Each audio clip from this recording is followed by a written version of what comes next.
మాధవపెద్ది పుణ్యశీలా ప్రసాద్ నవలా స్రవంతిలో భాగంగా రాగరేఖలు నవల తరువాయి భాగం. వారం రోజులు గడిచాయి. ఏదీ తేలలేదు. కృష్ణ ఎంతో నచ్చచెప్పి ఒక్క వారం రోజులన్నా ఉండమని బలవంతం చేశాడు అరుణ్ కూడా ఎదురు చెప్పలేక ఉండిపోయాడు. మళ్ళీ చిత్ర కానీ రావు గారు కానీ రాలేదు. తను తెలివి తక్కువగా అంతా వాళ్లతో చెప్పాడేమో. నిజానికి వాళ్ళు మాత్రం ఏం చేయగలరు? ఇన్నాళ్ళు తన దగ్గర పెరిగిన పిల్ల తన మాటే వినలేదే. వీళ్ళు చెప్తే వింటుందా? అరుణ్ మళ్ళీ వెళ్ళిపోతానంటాడేమో. వెళ్ళనిస్తే ఇంకేమన్నా ఉందా? ఈ పెళ్లి జరుగుతుందా? శిల్పకి ఇష్టం లేకుండా బలవంతపు పెళ్లికి అరుణ్ సుముఖంగా లేడు. ఇంకా తన కర్తవ్యం ఏంటి? ఏదైతే అది అవుతుందని ఊరుకోవడమా? అవును, అంతే చేయాలి. భగవంతుడి మీదే భారం వేయాలనుకున్నాడు. శిల్ప, అరుణ్ ఈ వారం రోజుల్లోనూ తమ ముభావాలు మాని బాగానే మాట్లాడుకుంటున్నారు. కానీ పెళ్లి విషయం ఎత్తితే మాత్రం శిల్ప మౌనంగా అక్కడ వెళ్ళిపోతుంది. లేకపోతే పని కల్పించుకొని ఏదో రకంగా వెళ్ళిపోతుంది. అరుణ్ ఇది మాత్రం భరించలేకపోతున్నాడు, బాధపడుతున్నాడు. ఆ రోజు సాయంత్రం కాఫీలు అయ్యాయి. కృష్ణ, అరుణ్, శిల్ప మాట్లాడుకుంటున్నారు. మాటల్లో వాకిలి తలుపు చప్పుడు వినిపించలేదు వాళ్ళకి. చిత్ర ముందు, వెనక వెంకట్రావు గారు వచ్చారు. అరుణ్, శిల్ప లేచి రండి ఆంటీ కూర్చోండి అంటూ ఆహ్వానించారు. కృష్ణ కూడా రండి రండి అన్నాడు. ఒక 10 నిమిషాలు మౌనంగా గడిచాయి.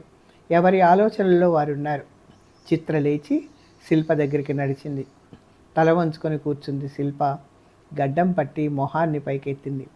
చూడు పాప, ప్రేమించిన వాడికి దూరం అయితే పడే బాధ నీకు అర్థం కాదు. చెబితే తెలియదు. ఆ బాధ ఏంటో నాకు తెలుసు అంది చిత్ర. శిల్ప లేచింది. ఆంటీ అంది ఆమె భుజానికి తల ఆనిస్తూ. ఆమెను అట్లాగే పొదివి పట్టుకొని లోపలికి తీసుకొచ్చింది చిత్ర. చూడమ్మా, తల్లి లేని పిల్లవి నువ్వు, పిల్లలు లేని తల్లిని నేను. ఈ క్షణం నుంచి నువ్వు నా బిడ్డవమ్మా. మనస్ఫూర్తిగా నిన్ను నా కూతురిగా స్వీకరిస్తున్నాను. అమ్మ మాట కూతురు వినాలి కదూ. అమ్మ అమ్మ ఆ మాట తన నోట పలికి ఎన్నేళ్ళయిందో. అమ్మ అంటే ఏంటో కూడా తెలియకపోయింది. కృష్ణ తనకి తండ్రి లేని లోటును తీర్చాడు, కానీ తల్లి లేని లోటు మాత్రం లోటుగానే ఉండిపోయింది. అమ్మ ఎంత మధురంగా ఉందా మాట. ఏవేవో జ్ఞాపకాలు తరుముకొచ్చాయి. ఎన్నో ఏళ్ల కిందట రైల్వే స్టేషను, కలకలం, మా అమ్మ ఏడవడం లీలగా గుర్తొచ్చింది. కళ్ళల్లో నీళ్లు తిరిగాయి. తన తల్లి రూపం కూడా లీలగా అయినా గుర్తులేదు తనకి. చిత్ర భుజం మీద వాలిపోయి వెక్కి వెక్కి ఏడ్చింది శిల్ప. ఇన్నాళ్ళ నుంచి మనసంతా అల్లకల్లోలంగా ఉంది. అరుణ్ని మర్చిపోలేదు, అరుణ్ బాధపడుతుంటే చూడలేదు. అట్లాగని బాబాయిని వదిలి తన స్వార్థం తను చూసుకోలేదు. అరుణ్ కోపంగా ఉంటే, రోషంగా ఉంటే, వెళ్ళిపోతానంటుంటే తన మనసు తట్టుకోలేకపోతుంది. ఈ మనసు క్షోభాన్ని తట్టుకోలేకుండా ఉంది ఆమె. ఈ బాధంతా ఇప్పుడు కన్నీళ్ల రూపంలో ప్రవహించింది. బరువు కాస్త తగ్గినట్టుగా ఉంది. నీ బాధ నాకు అర్థమైందమ్మా. బాబాయిని వదల్లేవు, అరుణ్ కూడా కావాలి కదా, రెండూ సాధ్యం కావేమోనని నీ బాధ కదూ. అవునాంటీ, నేను వెళ్ళిపోతే బాబాయిని ఎవరు చూసుకుంటారు? నాకు వ్యక్తిత్వం కల్పించి నన్ను ఇంతదాన్ని చేశారు బాబాయ్. నేను ఏ పరిస్థితిలో ఉండేదాన్నో, నా వల్ల బాబాయ్ ఎన్ని సుఖాలు త్యాగం చేశారో మీకు తెలియంది కాదు. అన్నీ తెలిసిన మీరు చెప్పండి, ఈ పరిస్థితిలో నేనేం చెయ్యాలో, నా బాధ్యత ఏంటో.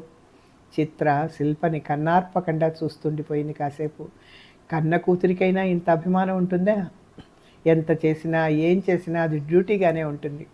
నువ్వు కన్నందుకు చేశానంటుంది, కానీ ఈ కృతజ్ఞత, ఈ విశ్వాసం ఉంటాయా? తల్లిదండ్రుల సుఖాలన్నీ గాలికి వదిలి లవ్ మ్యారేజ్ అంటూ వాళ్ళకి ఎదురు తిరిగి ఇంట్లోంచి వెళ్ళిపోయిన వాళ్ళు ఎందరు లేరు? తమ స్వార్థం కోసం నవమాసాలు మోసి కని పెంచి పెద్ద చేసిన తల్లిని దూరం చేసుకున్న పిల్లలు ఎందరు లేరు?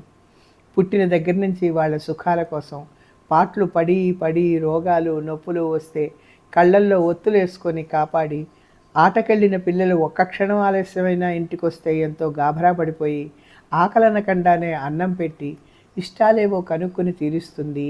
పెంచి పెద్ద చేస్తే తల్లి ఆస్తి తెగతమ్మి చదువులు చెప్పిస్తే చివరి రోజుల్లో కొడుకులు సైతం వాళ్ళ స్వార్థాలను చూసుకుంటూ తల్లిదండ్రులకి పట్టెడన్నం పెట్టడానికి కూడా ఏడిచే స్థితికి వస్తారు. అట్లాంటి ఈ రోజుల్లో ఈ శిల్ప ఇట్లా ఆలోచిస్తోందంటే ఆశ్చర్యంగా, ఆనందంగా, అద్భుతంగా అనిపిస్తోంది. ఎవరిదాకానో ఎందుకు, తన మటుకు తన స్వార్థంతో కన్నతల్లికి దూరంగా పారిపోయి ఆమె చివరి రోజుల్లో ఆమెను బాధకు గురి చేయలేదు.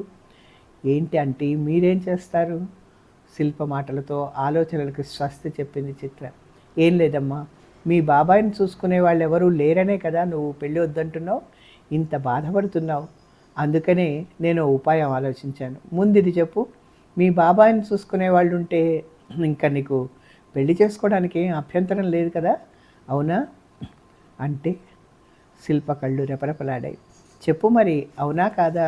శిల్ప జవాబు చెప్పలేదు, తల వంచుకుంది. పిచ్చిదానా, ఇప్పుడు మీ బాబాయికి వచ్చే లోటు ఏం లేదు. మీ బాబాయిని చూసుకునేవాళ్ళు వచ్చేశారు. చటుక్కున తలెత్తింది శిల్ప. మరుక్షణంలోనే ఆమె కళ్ళు తడుక్కుమన్నాయి. ఆంటీ అంటూ చిత్రని గట్టిగా కౌగిలించుకుంది. ఆప్యాయంగా శిల్ప తల నిమిరింది చిత్ర. కాఫీ కప్పులతో లోపలికి అడుగుపెట్టారు చిత్ర, శిల్ప. వెంకట్రావు గారు ఆ విషయమే చెప్తున్నారు. చిత్ర తనంతట తనే ఈ నిర్ణయానికి వచ్చింది, ఇంకా నాకు నిశ్చింత అని. కృష్ణ ఆశ్చర్యంగా చూస్తున్నాడు. అరుణ్ కళ్ళు సంతోషంగా ఉన్నాయి. చిత్ర, తొందరపడుతున్నావేమో అన్నాడు కృష్ణ. లేదండి, ఈ వారం రోజుల నుంచి నిద్ర కూడా మానేవేసి నిదానంగా ఆలోచించే ఈ నిర్ణయానికి వచ్చాను.